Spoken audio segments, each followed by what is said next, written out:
नमस्कार. तर आपण आज हुलग्याची भाजी पाहूयात कशा पद्धतीने करायची ती. तर आपण पहिल्यांदा कांदा एक चिरून घेतलेला आहे.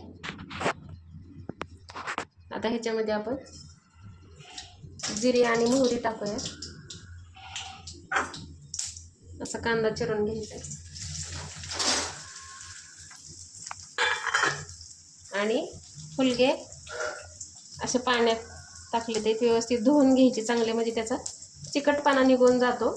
मोड आलेले कडधान्य कधी पण चांगले धुवून घ्यायचे. तर आता आपण त्याच्यात हळद टाकायची. कांदा परतत आला की थोडीशी चटणी टाकू, तूप आणि काळं तिखट टाकू. हे परतून घ्यायचे व्यवस्थित. कांदा परतत आल्यावर मग तिखट टाकायचं, म्हणजे ठसका उठत नाही. आणि हे पण थोडंसं परतून द्यायचं. आता व्यवस्थित परतलंय हे. आता ह्याच्यामध्ये आपण हे हुलगे टाकून घेऊ. करा आलेले हुलगे याच्यामध्ये परवा दिवशी भिजत घातले होते. आता ह्याला पण 2 मिनिटं आपण परतून घेऊ. ह्याच्यामध्ये मीठ टाकू आपण. परत मीठ टाकल्यानंतर शेंगदाणे बारीक करून घेतले ते बघा.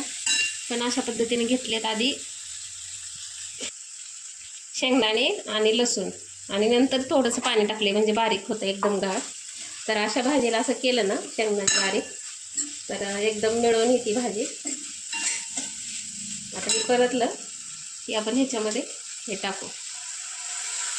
तुम्हाला जसं पाहिजे तसं तुम्ही पातळ घट्ट करू शकता, जसं तुम्हाला आवड आहे तशी. घट्ट आवडत असेल सरभरीत तरी तुम्ही करू शकता, किंवा पातळ आवडत असेल तरी तुम्ही करू शकताय. तर मला पातळच करायची.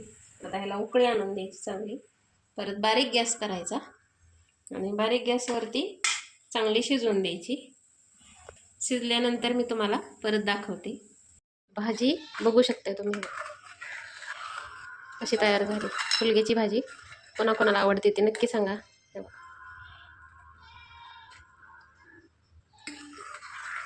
अशा पद्धतीने बनवा, एकदम छान होते.